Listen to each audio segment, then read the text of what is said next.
Эльвира Балтабаевнан айткан даярданып келсе, кээде мындай болуп калат турсун. Бияка келгенден кийин паспорттун срогу 1 жумадан кийин өтүп калат. Анан бияктан паспорт жасаш үчүн 1 ай, 1,5 ай, 3 айга чейин келет. 30 күндүн ичинде регистрацияга турат. То есть адам даярданбай чыккан себебинен ал Кыргызстанга кайра кайтыш керек болуп калат. Же болбосо айла жок, мыйзам бузулуп. Убакыт өткөрбөйт да баары. Жок дегенде чыгып баратканда паспортун алып карап коюш керек. Паспорттун суроо жакшымы деп. Колдон келсе жаңыртып алыш керек.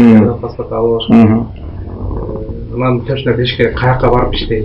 Мени ким тосуп алат? Менин договорум кандай болуш керек? Анан жиберип аткан фирмалардын дагы такташ керек да. Кай жерге барып, мен кайсы адресте жашайм, кайсы жерден медосмотрунду өтөм, кайсы жерден отпечаткамды тапшырам, кайсы үйдө жашайм, кайсы жерде иштейм.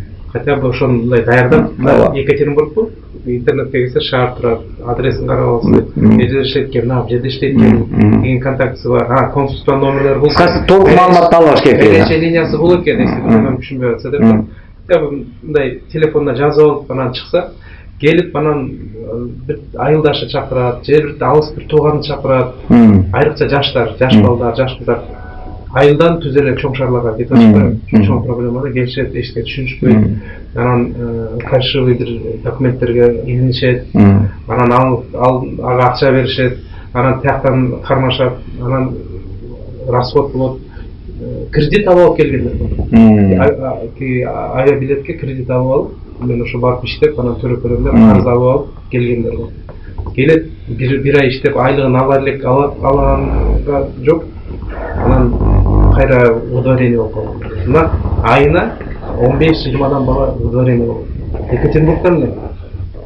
Анткени бүт бар ошо тура эмес регистрация мыйзамды билбестиктен да. Билгендер бар, документке туңдар бар, эми жарандарыбыз баары эле ушундай деп айткандан алыспыз. Аларга маселе жок, мына биздин балдар чыкпайбы азыр даже эгер ушу ситуацияда балдардын бирөөсүнүн документ туура эмес болуп калса, биздин дагы эме бирөөсүн биз мойт портал жүзүгөр жарып каттарды жазып талап кылып аталар. Бизге дагы иштегенге жеңил да.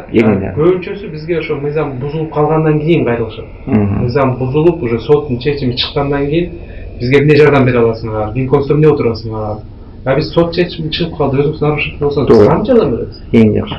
Бизге сөзүбүз да кыска, колубуз да кыска кыла албайбыз. Эгер баары туура болуп, регистрацияңыз туура, трудовой договор туура болсо, биз федералдык деңгээлге чейин чыгып, тышкы иштер министри аркылуу чыгып, сиздердин колдон укуктарын коргогонго мүмкүнчүлүк болот.